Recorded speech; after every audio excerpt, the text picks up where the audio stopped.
My earliest memory of electronic music in Indianapolis, well, it has to be in a Midwest basement. Of course, one of my friends put on the song called Warp 1.9. Yes, Warp 1.9, Bloody Beetroots, and Steve Aoki, absolute banger. I was intoxicated underage, sorry mom, but I heard it and oh my gosh, I was just mind blown. I knew I had to have more and I went on a non-stop quest to find electronic music day in and day out ever since then. I first heard electronic music my junior year of high school. Then throughout my senior year, I definitely listened to a lot more of it. Deadmau5, Cascade, Tiesto, of course, like most people. But when I really realized I wanted to be a DJ is when I wanted to go from the aux cord guy to actually mixing the songs. And that happened in my dorm room freshman year at IU. Shout out to Bloomington, Indiana, baby, where stars are born. I basically was just mixing on virtual DJ in our dorm rooms for pre-games or parties, whatever it was. And I realized, oh my gosh, like I got my hands on this music. I can change the drops. I can play different songs. I can cut it in half. It was terrible just fading songs in and out, but it was still so much fun. Everything changed though when I went to my first real concert of Avicii in a cornfield. And this was just after he released Levels, and it really changed my life, as cliche as it is to say. He had sort of an aura to him that was undeniable, and I loved what he was able to do with his music in terms of moving people, creating energy. He didn't even get on the mic. Maybe I should take a lesson from Avicii, RIP. But that was definitely a game changer for me when I said, okay, I want to be on stage. I want to be an entertainer. I want to show people music. I want to give them that experience. And I'm so lucky that I was able to have that too. I mean, Avicii, Levels, 2011, come on, man. When I think back now, 11, 12 years, and the influence that Indianapolis had on me, in the Midwest, and many of you know this, it's cornfields, it's basements, it's backyards, it's bonfires, it's the radio, it's burning CDs. And I was kind of becoming a selector, but I was also really a sponge during that time. I had a lot of friends that were just musical savants, and I listened to all different types of music. And when I think back to those days, it shaped who I am in many different ways because growing up in the Midwest, you only have what you have, right? We don't have a big city here. We don't have big tour stops. We don't have, a crazy food scene. We have each other, and we have music, and we have the simplicity of that. And when I DJ and when I perform now, I try and make it something that is going to deliver those experiences that people can look back on and be nostalgic, because I am a man of nostalgia to a fault, and that's what I try and create in my DJ sets. And I didn't really realize that until the past couple of years.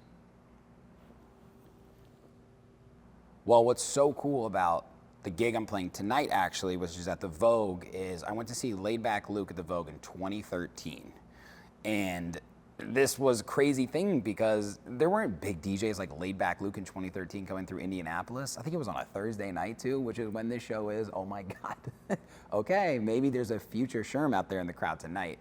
But now it feels like really full circle because I'm opening for Shipwreck, the Absolute Boys, incredible producers, amazing talent. So the Vogue is definitely a really important place for me in my history, especially in 2013. This was right before I actually started performing as a DJ. I loved electronic music, so it definitely helped shape who I am. In terms of mentors, yes, I have had many people I've looked up to in and outside of music.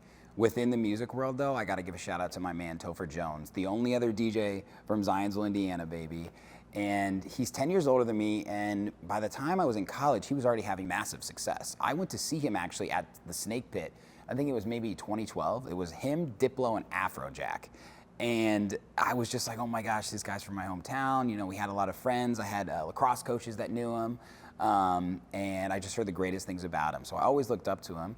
Then years later, we were able to really connect directly at a show in Chicago where he lived for quite some time. And just meeting him and getting to know him, and now him really becoming a close friend of mine and seeing all the success that he's had over the years. I mean, the guy has played Tomorrowland main stage. He's had songs with millions and millions of plays. I mean, he's had collaborations with some of the biggest artists in the world. He made this feel possible for me. So I want to really show him some love and give him some acknowledgement too. And he's turning a chapter as well right now and doing this thing called Rave Jesus. And I just talked to him about it. He's an amazing guy. So definitely Topher, for sure. Shout out to my man Topher Jones. It feels so good. It feels so good. And I didn't know it was going to feel this good until I started promoting the show and rolling it out and talking to everybody about it. And over the years, you know, I've always thought about coming back to Indianapolis. I've lived in Chicago for 10 years now, but Indiana's home to me. And I've always felt like Indianapolis is a really underserved scene. Just not a ton of venues. I think there's community here, but it's not the status quo that Indianapolis is a great dance music scene. But I've been waiting, and I've been taking notes, and I've been meeting people, and I've been talking to people, and I've been hearing what the streets are saying, and they've been looking for a Sherm show for quite some time, so it feels so good. And when I talked to the promoter, shout out 45%, shout out to Ben King, he was like, dude, yeah, like, let's do it. You're from Indianapolis. Like, I'm sure you got a following here. I was like, listen, man, they might be some moms in the crowd, some dads in the crowd. There's going to be some young people in the crowd. There's going to be some 30-year-olds. There's going to be a little bit of everything. And I think that's the beautiful part about this show to me. It really does feel like a homecoming because I am coming home and I'm playing a big show where I'm the headliner, and I booked 2 Indiana Pacers DJs to open for me, and my friend Isaac Palmer, who's also from Indiana, shout out South Bend. And I just really feel like there's so much more to this show than just coming and DJing some electronic music. It's going to be special. It's going to be amazing. So it feels so good. I think in a lot of artists' careers, you have moments where you want to give up, and it might feel okay to give up because that's the easier thing to do. And I have those moments still all the time. And sitting here now, again, 10 years later after doing this, all these years, really taking it seriously for 10, I think that's how long it takes. I think that's how long it takes for at least things to make sense in terms of why I'm doing this, who I'm doing this for, what keeps me going, who am I serving, who am I making happy, am I making myself happy? And I think that's the beautiful thing about coming back to Indianapolis for me is everyone can see that I've been working so hard, traveling all across the country and playing in cities across the world and building my brand and building my following, but also staying true to who I am. I mean, I rock Indiana Pacers jerseys pretty much wherever I play. And I think that's the really cool part for me is knowing that as tough as this might be, I've always got a home to come back to and people that support me, and I think that's what you got to think about as an up-and-coming artist, and even an established artist. It's not always going to be perfect. It's not going to be a great journey every single day, but lean into what drives you and what makes you happy, and for me, it's coming back and showing everybody who I've become, but also how they've influenced the person that I am today, and that's why it means so much to me. So this headline show is special to me for a lot of different reasons. Obviously coming home and performing in Indianapolis at a new venue here as well. Shout out to Turntable, used to be a Crackers Comedy Club. I just saw it for the first time. It's like perfect actually for sort of a raw dance music show. We don't need all the special LED screens and the state-of-the-art speakers, just like I did from back in the day. All we need is a good group of people and some good music, and that's what this show is gonna be. I'm dialing it back. Of course we're gonna have high quality music and great sound and lasers and lights and all that sort of stuff, but it's gonna be about the music, and I'm gonna showcase the DJ that I've become and how Chicago has really turned me into just like an elite selector and a performer, and I've gone so far outside of what I thought was ever even possible thinking back 10 years ago. It feels really good to be humble about that because I'm ready to show everybody here the DJ and the artist and the entertainer that I am, because the cool part is a lot of people haven't been able to see me play. I play late night, I play in Chicago, I play in other cities. Not everybody's been able to come catch a Sherm show, right? Especially the people that are still in Indianapolis. So that's what I'm most excited about for sure, is to perform in a way that's going to make them say, okay, all right, Sherm's been doing his thing. I can see it now, not just on social media, but right in real life. That's what makes me so excited about this one. So in terms of the show, this is a big moment for me, right? Big headline show. And this year, compared to last year, I'm going to try and focus on more quality, bigger headline shows. Last year, I went on a tour that I put together myself. I think I did 18 shows last year. 15 of them were outside of Chicago, and it was a lot, but I got in front of so many different audiences and opened for some incredible artists, played big shows, small shows, some headline shows, some support shows, and it was a really good experience for me because I got a taste of the tour life. I played a lot of different types of sets, and now this year, it's like, okay, what did I learn from all this stuff? Because it's great to be the support artist and get your name out there, but they're not there for me, right? So I want to sort of put the Sherm headliner mentality to the test. Can I go back to my own hometown and play a great show and put on an amazing event?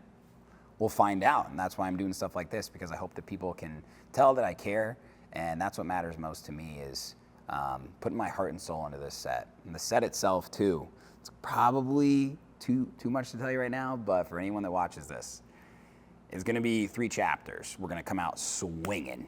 It's going to be Sherm tracks. It's going to be more aggressive, like blow your mind type stuff. Then we're going to switch it up. We're going to throw it back, just like the house parties and the bonfires, like I used to tell you about. We're going to have some good times. We're going to sing. We're going to dance. And then I'm going to throw it back to the golden age of EDM, mixed in with some current hits from today and stuff that really has a heavy influence on me. So it's not going to be one genre the whole set. That's not how I perform sets. It's going to be a little bit of everything. So that's probably the most exciting part for me, is I'm really challenging myself as a DJ and as an entertainer to go outside what I usually do. On the other side of that coin, I'm more excited than I've ever been before, because I finally get to be the headliner that I've envisioned myself. I'm not opening up for anybody else. It's my show. So that's exciting. I have been thinking about what a younger version of Sherm would say, and he would say, "Fuck yes." And I try not to forget that. I think about that every single day. Because when I started off, I didn't really know what I was doing. I just wanted to have fun. I knew I liked to DJ. I had a taste for the energy and a taste for the crowd, and that was exciting for me.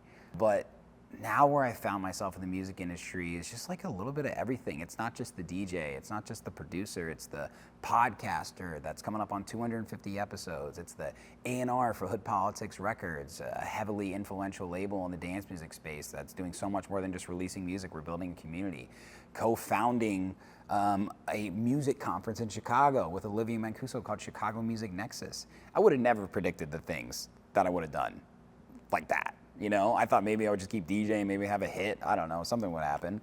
And at the same time, too, I've had a day job all this time. I've had an amazing support cast, my wife, my family, and I'm really lucky to have all these things in my life, and I do not take any of it for granted. Yes, I work hard for the things that I have, but I'm also extremely blessed to have people and fans in a community that love me for me.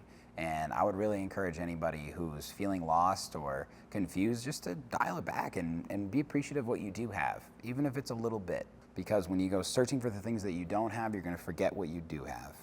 And that's why I think the Sherm from 10 years ago, even that guy at the Vogue, he was thinking, how do I perform here one day? Hey man, it took 12 years, but you're here. So be proud of that. So obviously building up to this show has been going on for, in my head, years, but legitimately probably 6 months of planning. And I have thought past what this show is going to be. And I think it's really going to be a good representation of the next chapter. I would say this is probably the most important show for me on a lot of different levels. One, you know, I have a lot of conversations with artists on my podcast and in the dance music space about the numbers. I don't have the most Instagram followers. I don't have tons of Spotify monthly listeners. I may not have all the stats that, you know, these people want to see. But what I do have, and what I believe I have, and what I'm excited to see, is a community that I've developed from getting out in front of people and showing the world who I am in person. And I think that that's what the show is going to be. And then after that, I'm going to know, okay, all these things that I've done to build towards these moments, these headline shows in cities that I'd like to think that I have a community in and a following in. Let's see if they're really there. Let's put my money where the mouth is.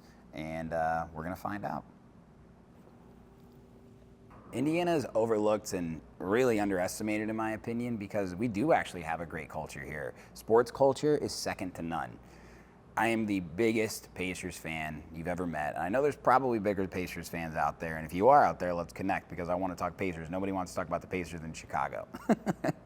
But growing up as a kid in Indiana, I was raised on basketball. IU basketball, where I went to college, Indiana Hoosiers, the Indiana Pacers. One of my first memories is watching Reggie push Michael Jordan. He did. Check the video. And hit a three-point shot in the playoffs. I think it was 96 maybe, something like that. And the energy that was just around the city, even when I was younger, was unbelievable. And I think that the culture of basketball in Indiana is so special, and especially for someone who, I mean, I thought I wanted to go to the NBA when I was like 9. I would love to have seen what my mom and dad were saying when that was my goal. But they supported me to the fullest. My 13th birthday, I actually went to the Basketball Hall of Fame, which was incredible. Did that with my dad. And when I think about what basketball really means to me, it's everything. It's the camaraderie, it's the fans, it's the players, it's the history of the sport. The movie Hoosiers is really important to me. When I think about the sports culture of Indiana, I think about everything that goes along with that. And I was just seeing today, Miles Turner, a legendary Pacers player, he's hit 10 years of playing for the Pacers, which only 6 players in the franchise have done. And he's talking about how special it is to be in Indianapolis right now. And I've been saying that, like, we grow basketball here. And the saying that in 49 states it's just basketball, but this is Indiana, that's a fact. So like I said, my dad was a huge Pacers fan, but he was born in New York, so he was a Knicks fan for a little while, and then he lived in LA and he was a Lakers fan for a little while. He's rolling over in his grave right now because he doesn't want people to know that. And he always denied it because he said he hates Kobe, but he came to Indiana. My mom always tells this story. He was watching the Pacers and it was an amazing game and he got really into it and they won the game and he said, "Honey, we're Hoosiers now." And they moved from LA, where they met at UCLA. Actually, I was born in Los Angeles originally, but we moved to Indiana when I was less than a year old. So all I know is Indiana.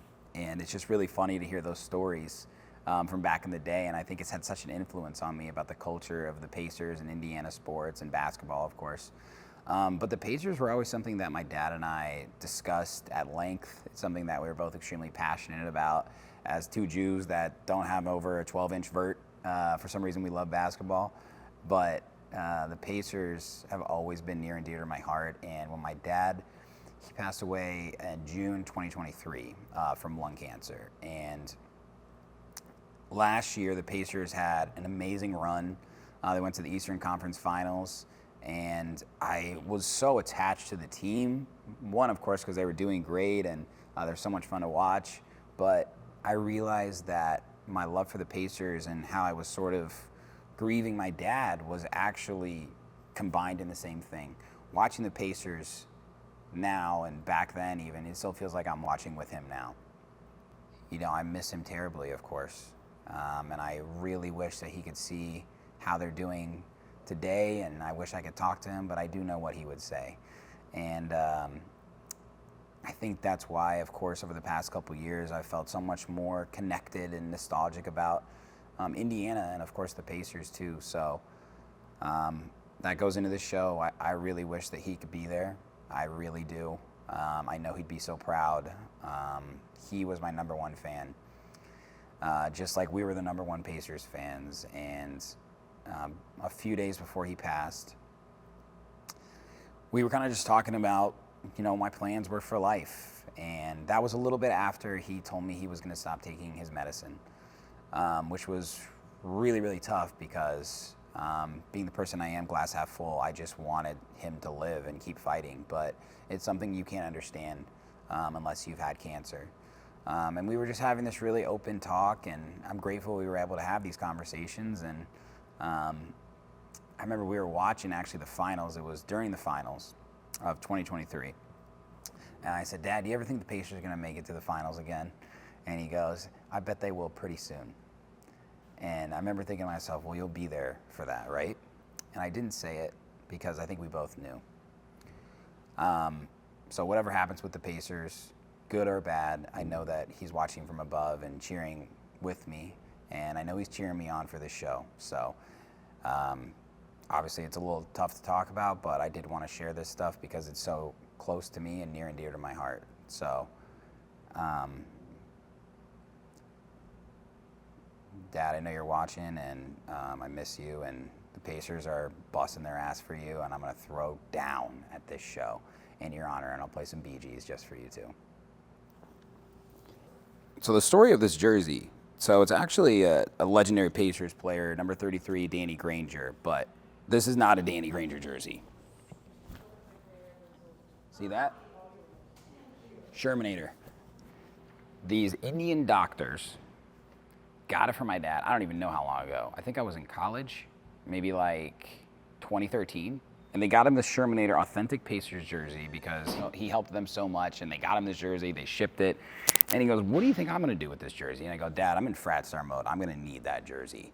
And I didn't wear it for a long time, kind of forgot about it, honestly. And then I found it before North Coast last year. And I was like, I gotta wear this jersey because this is the biggest set of my entire life, main stage at a stadium, and I gotta rep the Pacers. And I swear during that set, I just had like so much divine energy passing through me wearing this and just feeling like myself, like repping this jersey in Chicago at a massive festival on a main stage. I just was like, I don't know, he was there with me. And it's just so funny, of course, too, because my last name is Sherman and people always call me the Shermanator. And I used to kind of hate being called the Shermanator. Who wouldn't? That guy was like a dork, you know? But you realize actually in that movie, the Shermanator, he pulls because he's himself. He's confident. And I realized that's what this jersey is. I need to be myself. I'm the Shermanator. Who gives a shit? So that's the story of this jersey, and I love wearing it all the time. It's very special to me.